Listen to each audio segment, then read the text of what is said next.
I'm Blake Lehman. I'm 17 years old. I was sentenced to 55 years for murder. I'm Jesus Macedo Perez. I'm 17 years old, and I got sentenced to 65 years for murder.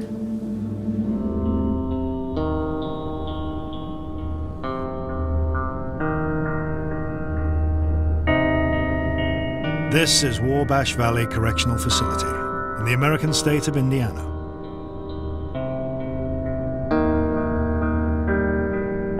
This 90-acre maximum security compound is home to over 2,000 of the state's most notorious criminals. The convicts are imprisoned by a 15-foot high fence topped with razor wire, a secondary electrified fence, 6 guard towers, and over 750 staff. Block D is unique. Inside live 40 teenagers. Teenagers so troublesome and violent, they've been tried and convicted as adults. They've committed everything from armed robbery to murder, serving sentences from 2 years to 65 years. Locked in their cells for 18 hours a day, these youngsters are paying a huge price for their crimes. Boys reflecting on how a moment of madness has destroyed their lives.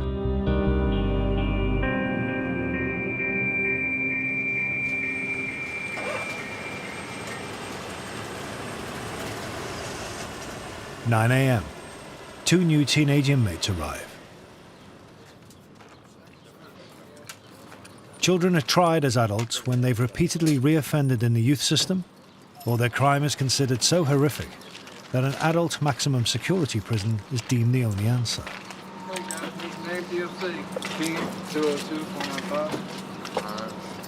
Eldridge, 242-259.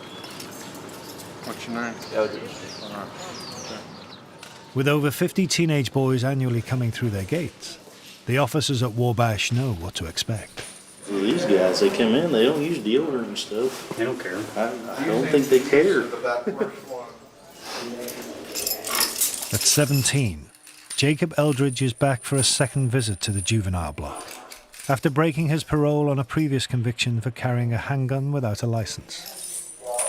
We got a good program here, but once in a while, they just don't do the program. They go out and get in more trouble and come back. And one of them here just did that. He got out, and now he's back again. So how many times have you been here before? Once. It's my second time back. But it's my last time back. You sound very sure about that. I am. Looking at the camera. The other new inmate's story is typical of the youngsters at Wabash. A few minutes of their life, followed by huge consequences. My name's Ireland McKeegan. I'm 16 years old and I got sentenced for 10 years for robbery. Ireland owed money for drugs, so he, his sister, and a friend decided to rob a family friend's house. No, I guess you could say that I really didn't want to rob him at first. So I pretty much made myself, because the way they had planned really didn't go how it was going to actually go. Ireland rang the doorbell. When the homeowner, a 64-year-old man, answered, Ireland beat him with a socket wrench. Well, I'm just beating this dude up, and I don't know why. I guess since my adrenaline was pumping, I really wasn't thinking to just stop, but I just didn't. Yeah, my hands were all bloody afterwards. I couldn't see any white on my hands. He ended up being in the hospital for like 4 or 5 days. He lost like 3.5 pints of blood and broke his jaw. He had contusions to the back of his head, and what else happened? I think that's about it.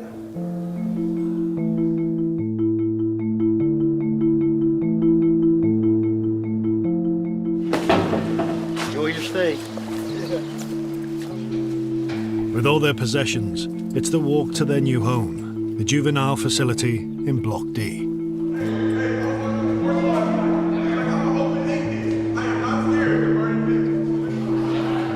Completely separate from the adult prisoners, these 40 teenage criminals eat, sleep, and learn in this one unit.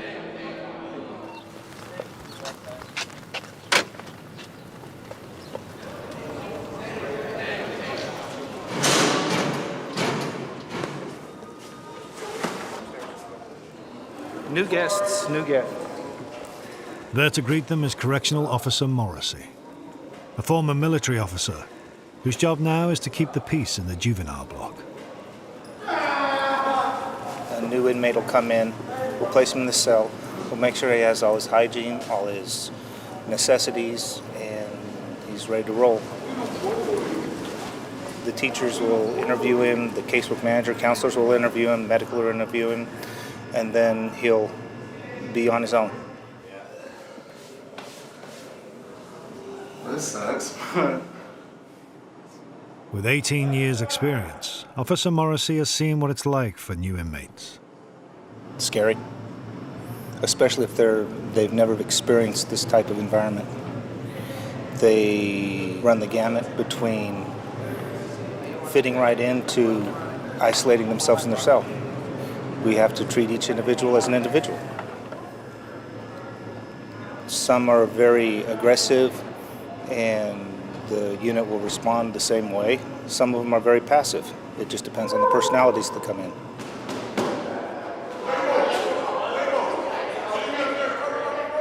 They all seem alright, you know. They all said hey and what's up, so you know, it seemed pretty cool so far, so we'll find out. I want to go home with my family and get an education and just go home. That's a big reason why I want to kind of, you know, stay out of trouble while I'm in here and do good and get out.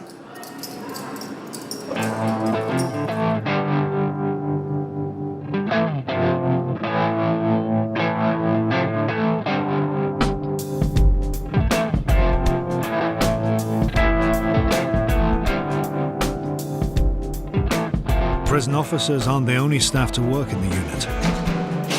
New inmates Jacob and Island have an induction from the casework manager, Alita Burnett. Okay, on this first one, as we're going through this, I want you to check off when I tell you to check off what we cover on that. No more questions? Alita's job is to offer the boys counseling and guidance. It'll be a good opportunity because we have some really great teachers here. These kids are not coming from a healthy place, period. So they may feel like the whole system, the whole world has given up on them long before they even got there. And that wouldn't surprise me, you know.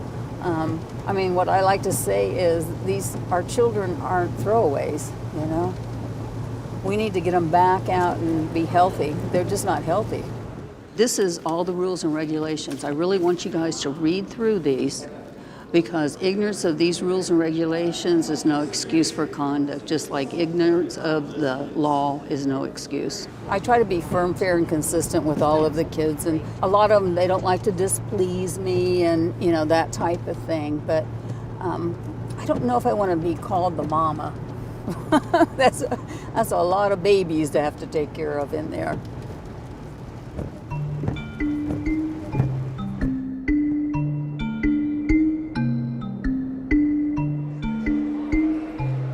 The majority of teenagers at Wabash are in for sentences of 10 years or less. However, being tried as adults means that those who have committed horrific crimes will spend much of their life in prison. I'm Jesus Macedo Perez. I'm 17 years old, and I got sentenced to 65 years for murder. Jesus has been involved in gangs from a young age. I've been jumped, I've been hit with bats, I got stabbed in my leg, I've been shot at. Like, ain't nothing new to me. Like, I see this every day. Like, you feel me? I live this life, you feel me? You feel me? It ain't nothing, so. I never got shot though, surprisingly. One June evening, out driving with friends in his hometown of Elkhart, he spotted a rival and an argument began. he was throwing gang signs or something. And he said like, I don't know, he said something, I got possessed or something, like something came over me. That's when I felt like something just, that's when I felt that just. In a fit of anger, Jesus fired one shot. Yeah, I seen his face too, like, I remember seeing him like, you know, a surprise face. —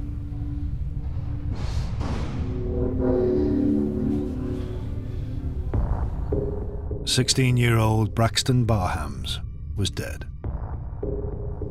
I know it, like, me and him didn't get along, but damn, I just took his life. Like, what the fuck, what did I just do? Jesus is now spending 65 years at Wabash, reflecting on that one moment. I guess I don't like talking about it or something. What's the main reason you think you don't like talking about it? Cause that's what changed my life. That's what, feel me, that's what changed everything. That's like, I feel like when that happened, my life stopped too, like, feel me, cause I don't know, like, everything else is like, just gone.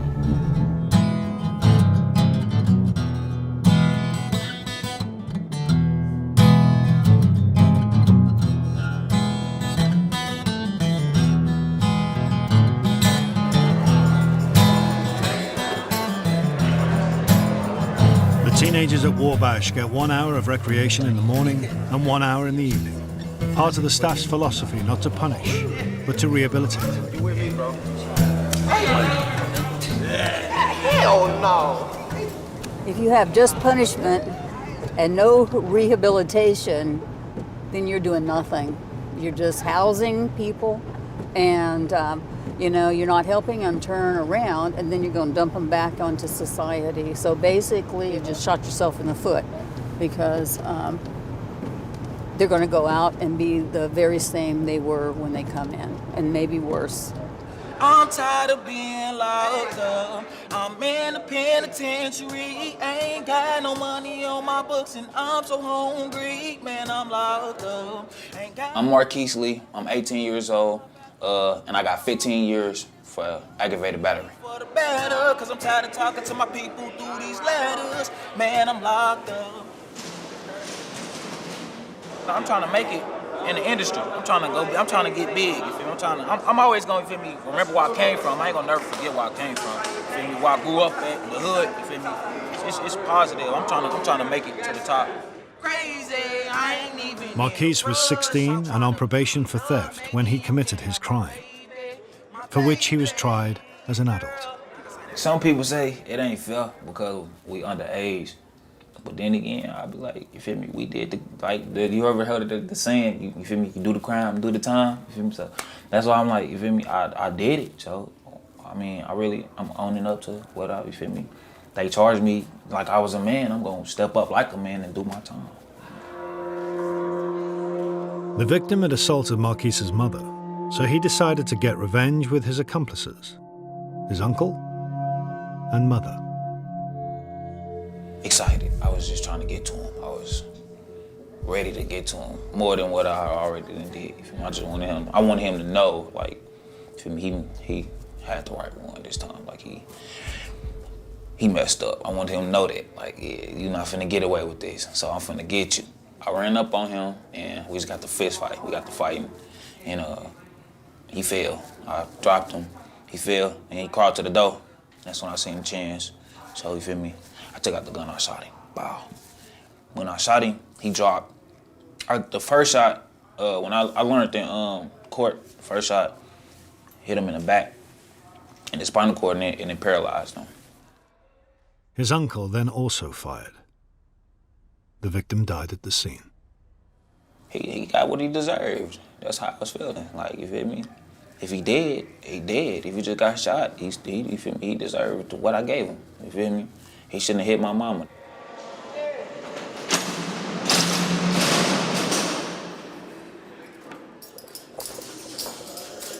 Marquise recently turned 18 and is due to move up to adult prison.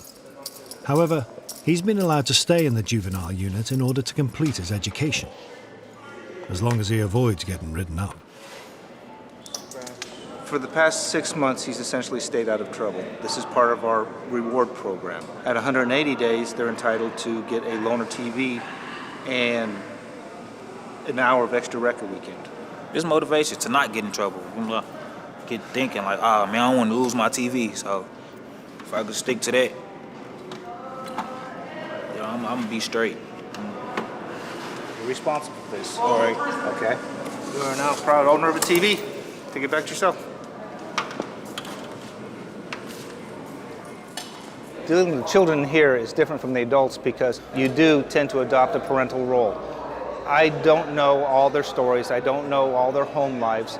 I don't know if they think of me as a father. I think some of them do. And I have to fulfill that obligation to them as well as do my custody position. Be what they need to grow. You have cable. I don't want to see any of them come back if they go out onto the civilian population. And I take that responsibility very seriously.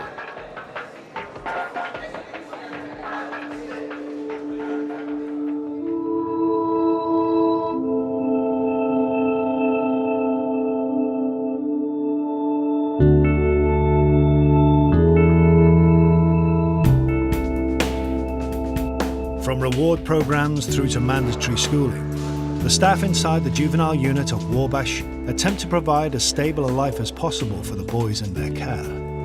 4 multiplied by a number plus 6 equals 46. But some of these are teenagers trying to cope emotionally with long sentences. Indiana law states that with good behavior, an inmate has to serve a minimum of half their sentence, leaving Jesus Macedo Perez still facing being in prison until he's at least 49 years old. Nah, I'm not calm about it, but I'm as calm as it'll get. People just try to kill themselves or go crazy like that, you feel me? Like, you know what I'm saying? Like, motherfuckers ain't the same. I ain't the same no more. But I'm not trying to deal with it like that. I'm not trying to go nuts. I'm not trying to kill myself. I still got, even though I'm here, I still got something to live for. Jesus is looking for any way to shorten his sentence. Hey, how you doing? For advice, he's come to casework manager Alita Burnett. Everything goes into play, as I told you from the very beginning. Conduct. So you keep your conduct, you keep going to school, get everything you can so they see you're trying to improve your life. Then you can try to get some of these things. It's tough, I know. I can see it in your eyes that you're upset. Whatever I can do, if it's just like one thing I can do, I'm gonna try to do that one thing. But don't get all down in the dumps yet. You're gonna make the best you can of everything, you know. Yeah. So, you know, just because I can't run out here and save you for this, that doesn't mean that I'm not interested in which way you're going. Okay, that'll work? Yeah. Okay, All right, we're thank good. you. All right.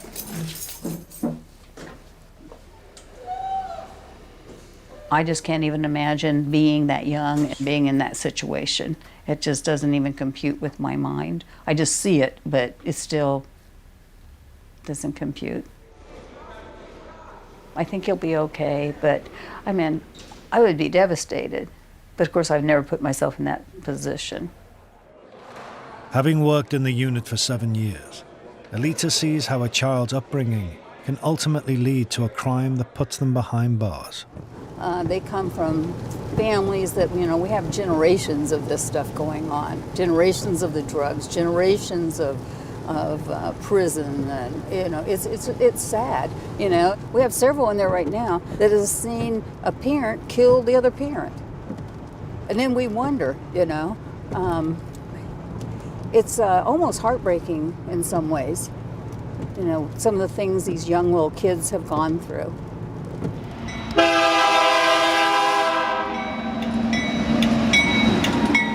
Jesus is from Elkhart in northern Indiana. His father left home when he was a toddler. The things I remember about my dad, they were not good memories. I remember him on top of my mom. He was hitting her, and I couldn't take it no more. I grabbed something and I hit him in the head with it, and I was young, and then like he hit me, and I flew across the room, and I just remember that part. His mother, Irene, is unemployed and is bringing up her 5 remaining children in their 2-bedroom apartment, a 5-hour drive from the prison. They haven't seen Jesus since he was taken to Wabash. He's my blood-to-blood brother, like he's my real brother, and it hurts me a lot because we were like, me and him have been through a lot together and stuff, and like, but we still like I don't know, it's just hard, and I don't want nothing to happen to him. With his family living just yards from where Jesus' gangland shooting took place, his fear is that a rival gang will seek revenge on his family. That just stresses me out too, like thinking about like I can't be there for my family, like and all the enemies I had, like I hope they don't try to hurt my family. Like I just think about that.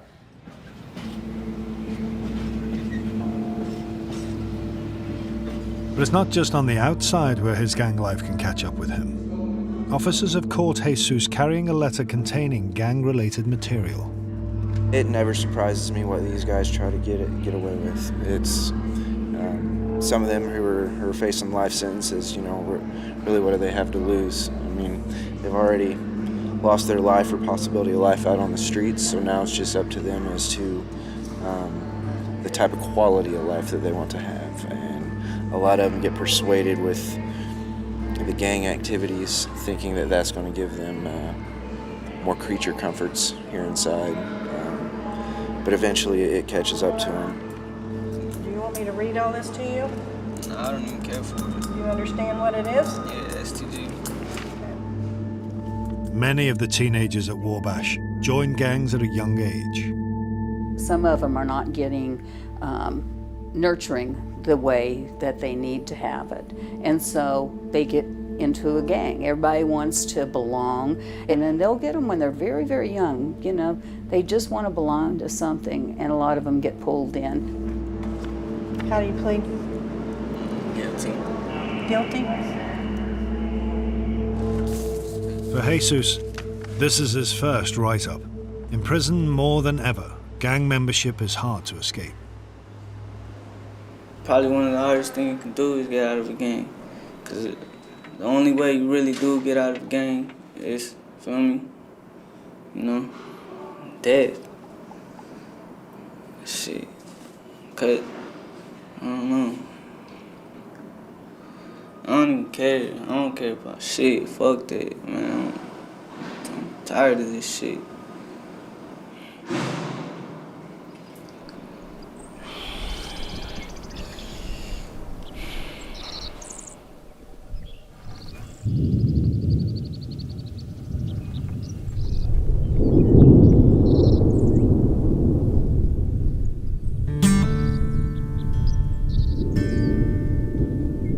While many of the teenagers at Wabash have absent fathers, many of them are fathers themselves.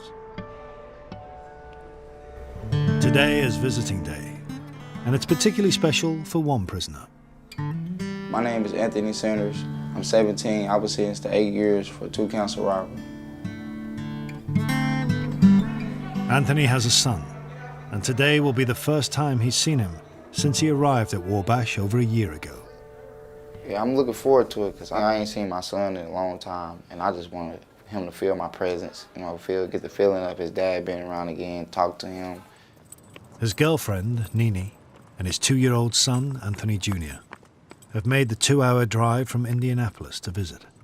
It's hard to explain, but we're excited. We ain't seen him in over a year.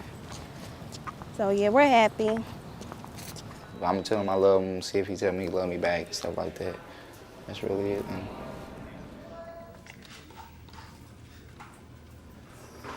Oh my God, there you go. Junior, who that? What's up? What's up? You get. Come here. Act like you don't even know. What's up? I'm your daddy. Say daddy. You want your mama? You gonna leave me? What's up? Say daddy, what's up? You don't even remember me, huh? You want your mama? I don't want the keys, I want you. Say what's up. Say daddy. What's up, you crying? What's up? It's crazy. It's cool. Say what's up. Mama, daddy. Mama, daddy. Mama, daddy. This who you always talking about. Say daddy. He wants to have a family. He wants that so badly. They're children themselves, so, you know, that's quite a responsibility, even for somebody who hasn't gone through some of the things they've gone through already. You don't even know who I am, Junior. You made me mad. You look the same. I didn't see y'all look different. I got a little senior. No, you don't. A lot of the kids are in relationships, and of course, you know, they're wanting them to, their girlfriends to marry them and all of this. I mean, it is crushing for them when they move on. And it's crushing for them, especially if they have a child with that person, because that happens quite a bit. I'm not gonna let you go till you say dada. Dada? Dada. Yeah, big boy. Huh? It was wonderful. At first, I was kind of mad. He didn't act like he didn't know who I was. He was a little shy, but I figured it out. But overall, he started calling me daddy. He came through. He made my day. It was fun.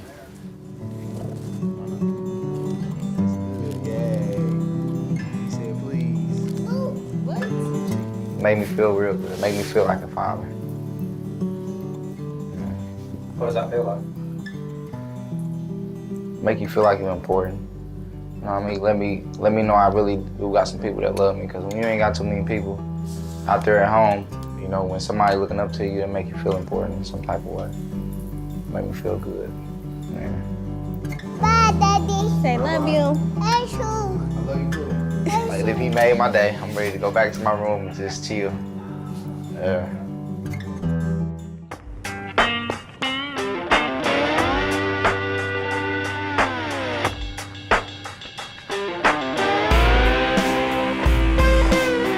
It's Memorial Day, a public holiday in America, and the prison put on a special meal for the boys in Block D. They are getting extra food, extra calories, special treats that they don't normally get throughout the week. What is on the menu today? We've got barbecue chicken, seasoned corn, tossed salad, dressing, and fruit drink. It look, chicken look burnt. Salad always look good. Corn cool. You know what it's supposed to be? What is it supposed to be, Kale? Strawberry shortcake. Strawberry shortcake. Ah, man. It's supposed to be. What you think about your tray, bro?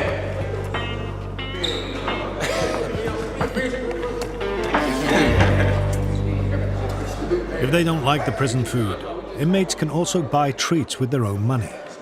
Blake Lehman has been at Wabash for over a year and has saved up for some ingredients to make a cake. The bottom, I got like honey buns, like crushed up to make like a dough.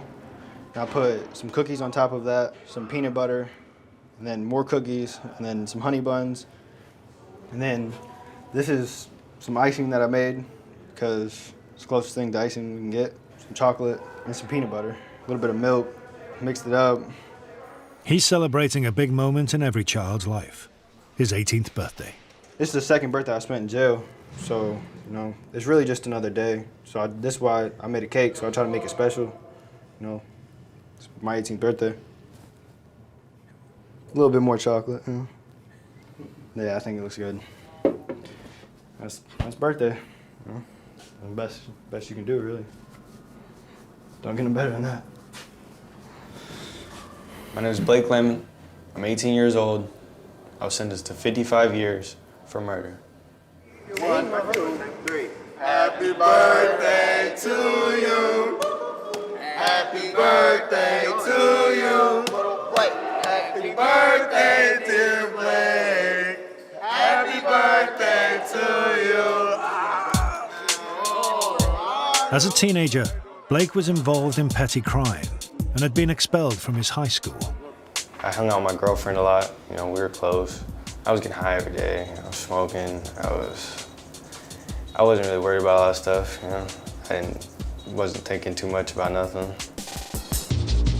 Blake and 4 friends decided to break into a house in search of some quick money. One of us kicked the door to the back and got inside. And there was another door to the kitchen that was locked too. I think someone kicked that too. I didn't know anyone was there until there was actually gunshots. You know, that's when I kind of figured out, you know, somebody's home. I didn't know. You know, I didn't hear anything. I just heard the gunshots and turned around and ran the other way. You know, and that's what all of us did. We all ended up running away, you know. So all three of us, me, Denzel, and Jose, ended up in the closet. But as Denzel was running towards the closet, he had got shot in the chest. And, you know, so he's climbing in the closet and he's bleeding, you know. And then as I'm climbing in the closet, I got shot in the leg. So we're all three in the closet and, you know, I'm bleeding. Denzel's actually dying. You could almost see like his, you know, his spirit leave his body. You know, like you could just tell it was over. You know, and it was bad. It was real bad.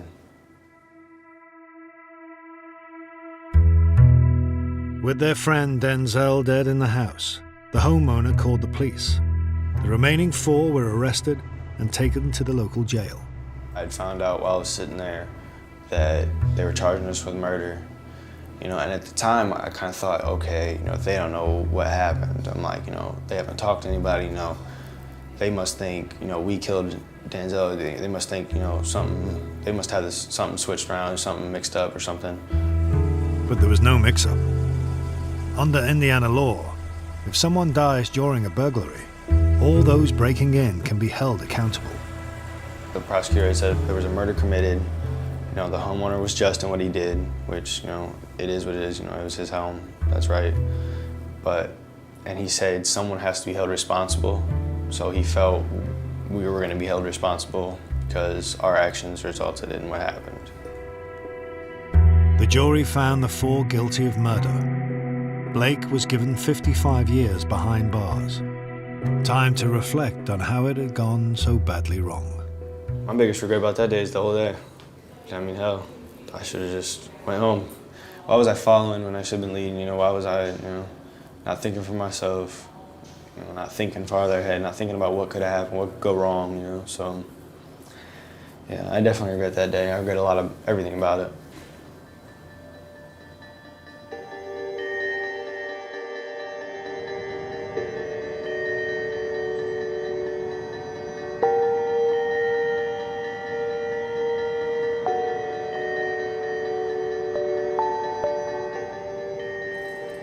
There's been an incident in the youth block. Marquise Lee is charged with assaulting a custody officer and is about to go through the disciplinary process. The previous evening, Lee threw liquid at another offender, which also hit the night shift custody officer. I know it may not sound serious, but it is very serious. If they throw liquid or anything else or any assault to staff, if we would not take that seriously, we would be assaulted all the time. Can you tell me what happened? He told it the best. I mean, you feel me? So you threw it on offender Buchanan and it hit the officer. Yeah. If it's urine and all of this, and you throw it at somebody, could contain viruses. So it's very serious. Tell me how you're going to plead. I'm going to tell you right now, you're probably not going to stay in here. What? You're 18 years of age, and I can't have you, even whether you meant to do it or you were playing around. I can't have you doing that on a youth unit. You're 18, right? Yeah. So how you going to plead? I don't get how I supposed to plead. Guilty or not guilty? Guilty or not guilty? Oh, yeah, I plead guilty. I did it. Okay.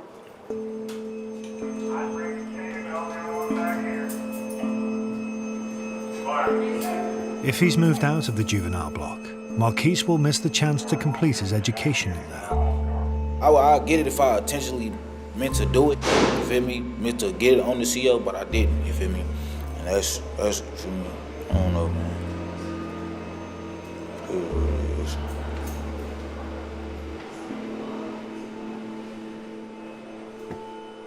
Hearing officer Sarah Chapman is responsible for deciding the sentence.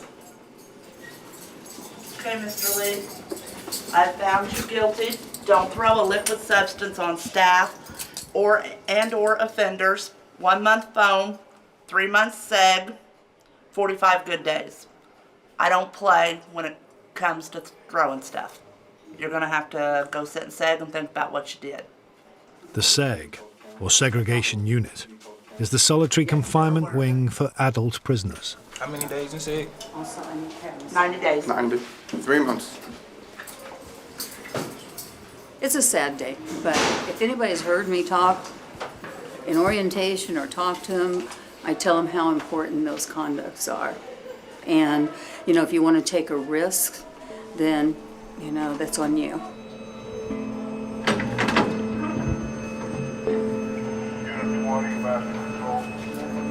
He was on this unit even though he was 18 years old.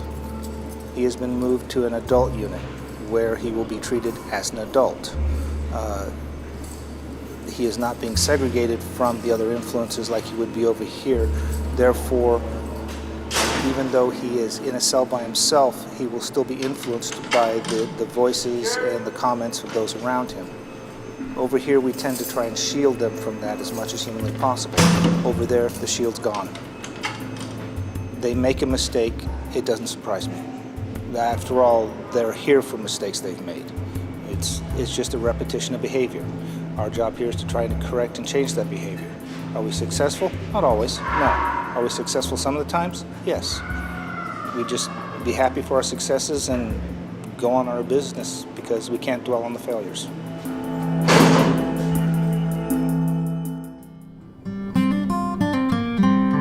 One of the goals for the boys at Wabash Valley Prison is to complete their high school education. 18-year-old Blake Lehman recently took his final exams. I have some good news for you. Yes, you passed your high school equivalency. Congratulations. Thanks, man. Yeah, no problem. No problem. Good work. All right? Thanks, man. So maybe you can move forward from here, right? Yep. That's fine. Okay. Good work. Appreciate it. Yeah, thanks for coming down. Thanks. What does that mean to you? Like, I don't know. It means I got an education now. I don't know. I'm happy though. I failed the first time, so, you know, I'm just glad I got it done. With his schooling complete and having turned 18, Blake is now eligible for the next stage of prison life, the adult wing, where he could spend the next 53 years. You hear all these stories and stuff like that, I just, you know, I see it for myself. And like I said, I got a lot of time to do. I could sit over here till I'm like 21 or something like that. I don't want to do that. You know? I'm gonna have to go to the general population eventually. I'm gonna have to go to the adult block eventually. So, you know, get it out the way. Let's go. Blake's mother, Angie, visits every 2 weeks. She is in less of a hurry for Blake's move. I'm nervous about him going to the adult side. I know he's got a couple buddies over there that are waiting, but I just know that there's a lot of grown men over there that have actually committed murder and horrifying crimes. Hi, honey. I miss you. Oh. She's come with Blake's brother, sister, and girlfriend to see him for the first time since his 18th birthday. Oh, yeah, that's right. As well as bringing up her other 2 children and holding down a job working with people with disabilities, Angie's had to deal with the stigma attached to being the mother of a convicted murderer. I've heard such negative things through the last year. Even us parents should have been convicted, or we should have been charged, things like that. But as a parent, we can only do so much. I mean, we can only lead them so far. We can only give them so much advice. As teenagers, we all know we all make dumb choices and do things that you wish you wouldn't have done. From her perspective, the mistakes juveniles make is not taken into account in the US system of trying children as adults. I think we have a juvenile justice system for a reason. I think all juveniles should be charged as juveniles. They're not adults. They don't think like adults. They haven't learned like we have. These kids should have a chance to learn from their mistake and they didn't get that opportunity.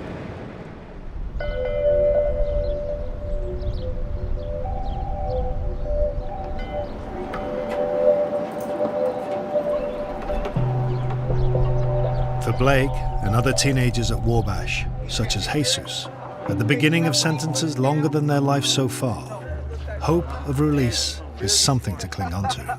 Being locked up for this much time, I want to find out things I can do. I know there's something out there. At least give me some time cuts or something like.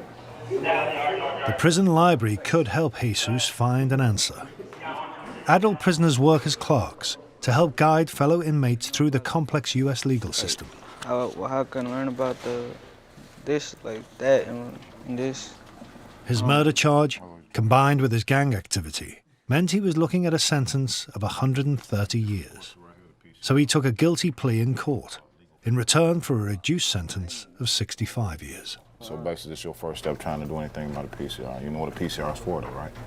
I know it stands for post-conviction relief. It's to reduce your sentence, so. It can reduce your sentence and get your sentence overturned. It can be anything. Go back and get you retried. You know what I mean? But I took a plea, so it doesn't matter though. On a plea? Yeah. Well. I don't hold a lot of hope that he's going to get a shorter sentence out of this. Nobody's going to get him out of here in a year. Nobody's going to get him out of here in 2 unless they overturn his whole case. It's just not going to happen. Every prisoner, whatever age, whatever crime, has to come to terms with the consequences of their actions. I regret everything I did. I regret making money, even though it was good. I regret making money the bad way. I didn't realize it was affecting people. It was affecting people that were addicted to drugs. Like, I don't know, like stuff like that. I guess I was too young to realize I'm 17. I was 12, 13, 14, 15.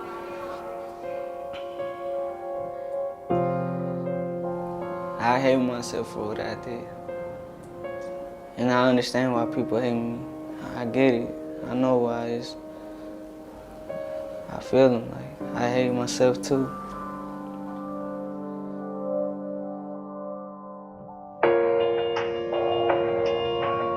Whatever a child's future holds, it falls to the staff to guide the inmates through their time as best they can.